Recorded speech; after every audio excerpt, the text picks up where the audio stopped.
Hi, I'm Ben Buddy Slack, and I'm the founder of the Swan Song Project. The Swan Song Project is a charity that helps people facing into their lives to write and record their own original songs. I've been doing a series of interviews with songwriters where I asked them a little bit about their songwriting practice, share with us a songwriting tip, and tell us a little bit about how music may have helped them deal with or think about bereavement in a different way. This episode features Ian Siegal, and I hope you enjoy it.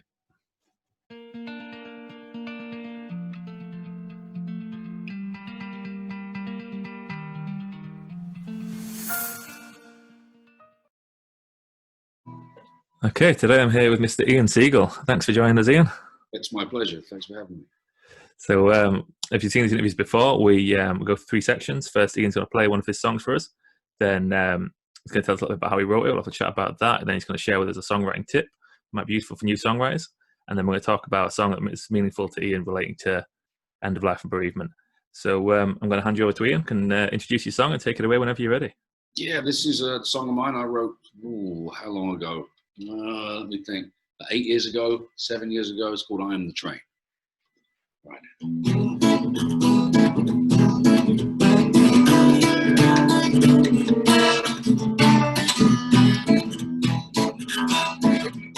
From the rivers to the mountains, coast to shining coast, a silver line of Mercury, whining like a ghost. You can hear me in the grasslands, feel me in the trees, moving through the valleys like a wayward summer breeze. You can sense me in the atmosphere, across the dusty plain. Well, I ain't the ticket, I'm not the tracks, I am the train. Well, they'll bring me priests and politicians, secular and saved. They're in it for the long haul from the cradle to the grave. You can ask them where they're going, they're going to tell you where they've been. They're all pugilists and pirates underneath the skin. It don't make a world of difference, sacred or profane. I'm not the station, I'm not the stops, I am the train. Hear me whistle, hear me whine, I'm moving down the line to you. Hear me rumble, hear me grind, see my light come shining through. I've got storms in my pathway, can't you feel my pain? Yeah, I'm not the platform or the passenger, I'm the train.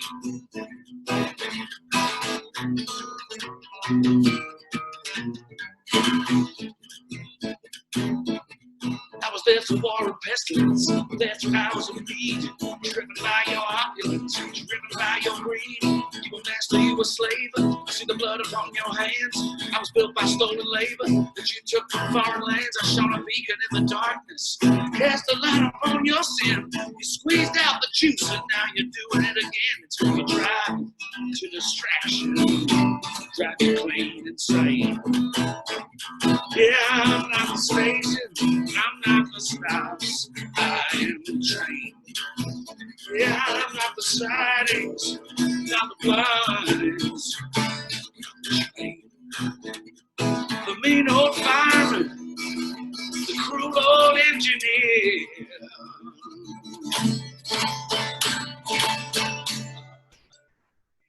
I am the train. There you go. Oh, brilliant. Thank you. Yeah, that was great, Ian. Thank you. So, what can you tell us about writing that one? Well, I was thinking about which songs of mine I could explain how I wrote them, and it's hard to, I don't have many anecdotes about that because often I just can't remember. I was discussing this with someone yesterday. I don't tend to craft songs as much as have them hit me, you know, like the inspiration doesn't happen often enough. But and when it comes really quickly, and it just I write it down quickly. But this one I actually remember when it happened. I was in my garden reading a Martin Amis novel. God, that sounds really middle class, which I'm not.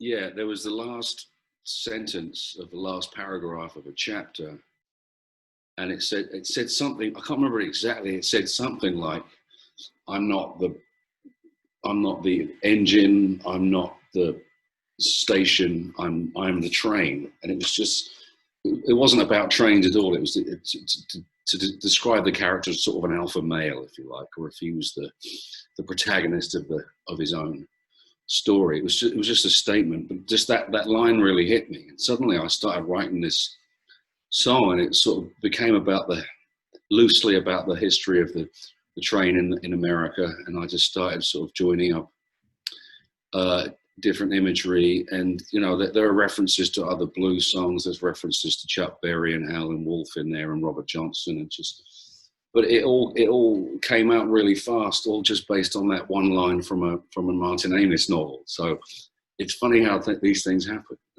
Yeah, it's weird. And that whole thing came out probably in about 20 minutes flat. Oh wow. And I wish that happened to me often. Yeah. This is like once in a blue moon. This will happen. But, yeah, and that was that line from the book was the only sort of truly conscious thing that happened with that song. The rest of it was all kind of stream of consciousness, if you like. Okay, so you had the one line, and then the rest of it just kind of fell from there. Yeah, it's weird how that happens sometimes. Yeah, because I was thinking when you were talking about it in terms of including all the other history of the train kind of references and imagery and those kind of things. Because I've done that in the past, where I've had like a starting point, then I've been unsure about what direction to go in with it, then I've researched everything around it to try and include, but that wasn't the method you used there. It was just what came naturally. Yeah, kind of. Yeah.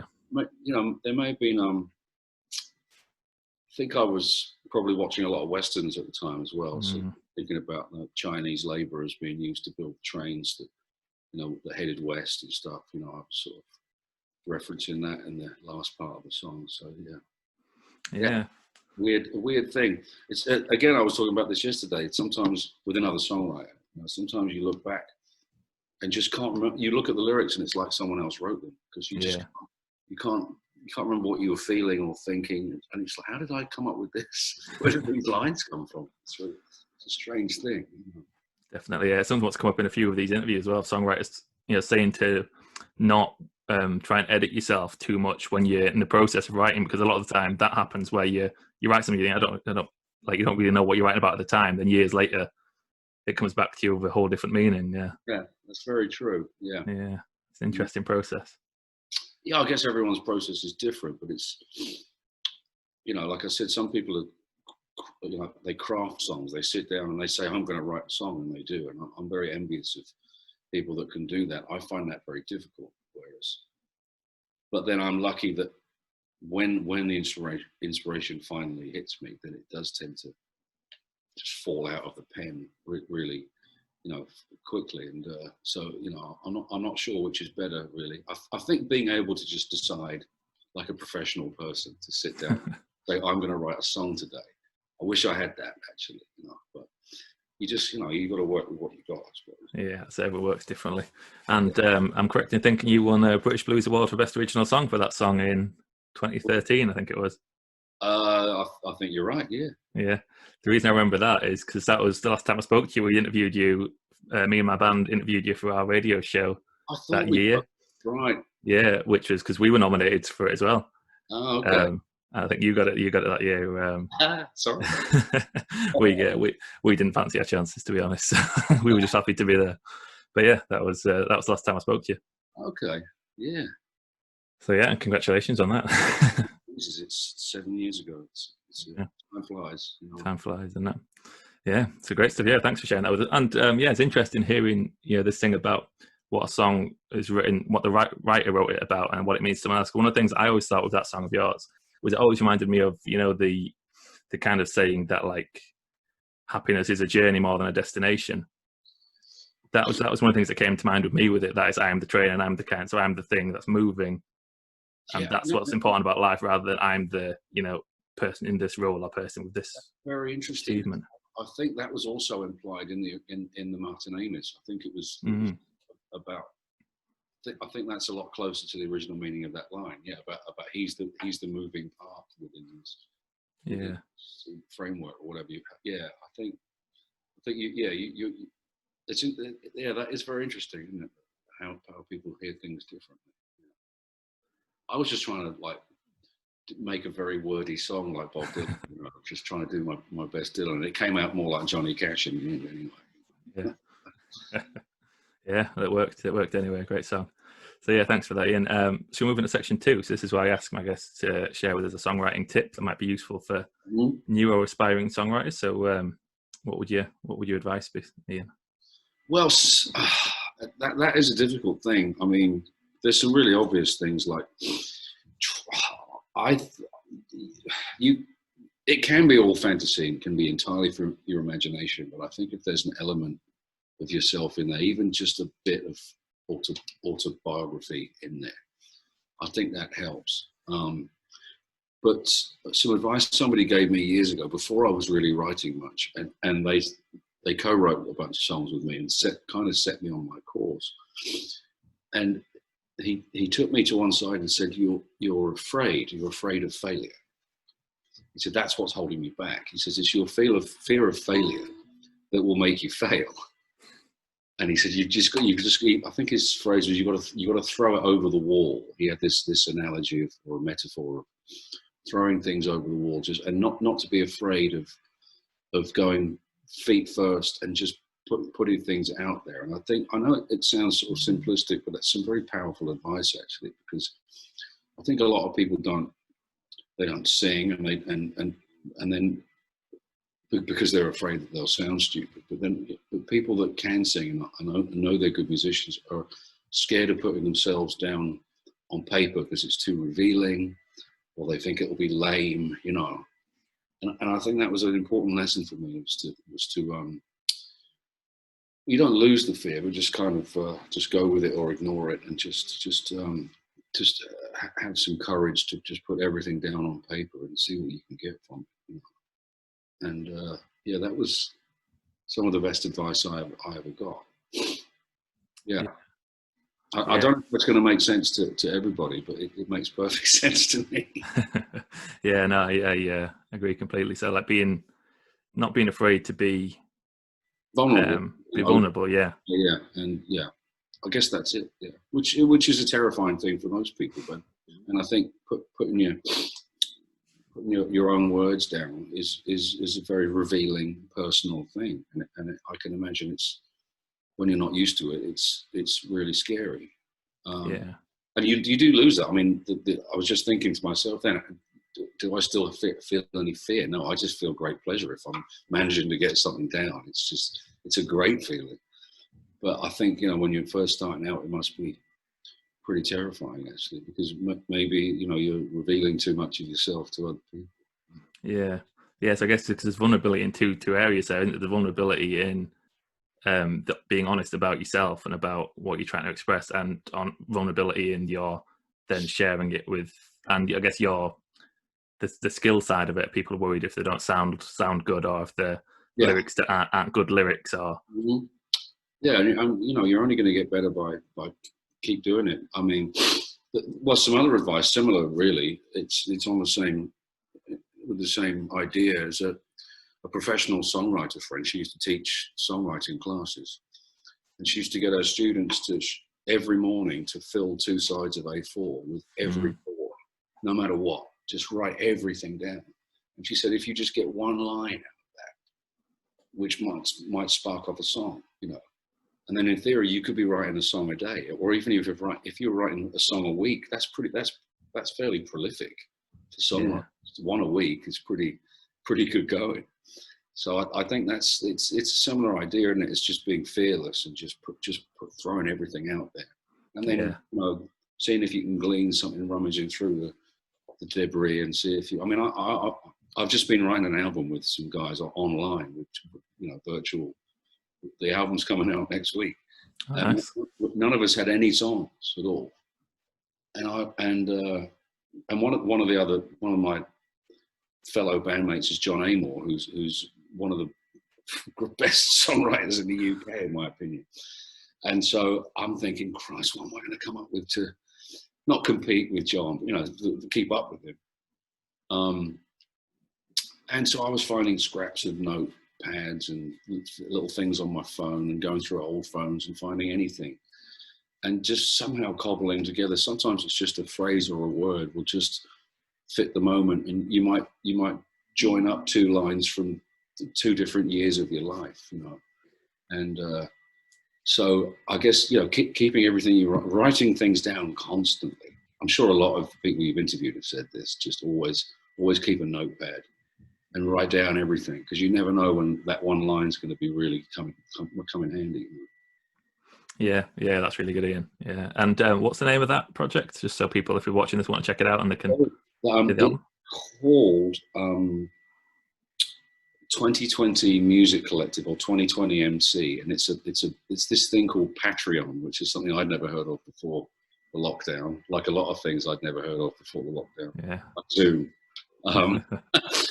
And we're for about the last 3 or 4 weeks we've been cobbling like 10 songs together between the 7 of us involved, and recording bits. We're all recording at home and then sharing with Dropbox and WeTransfer and all this stuff. And then it's been one of the teams mixing it as we speak. So I'll send you a link for it, but it'll be on my Facebook thing on Sunday too. Yeah. Oh, great stuff. Yeah, I'll put the link in the description for this video if you want to check it out. Yeah, good stuff. Brilliant. So let's move into section 3, shall we? So this is where I ask my guests to share with us a song that means something to them relating to bereavement. And again, what I do for this part is I put the link in the description. So if you're watching this, you can pause the video, follow the link, listen to the song, come back, and we're going to have a bit of a chat about it.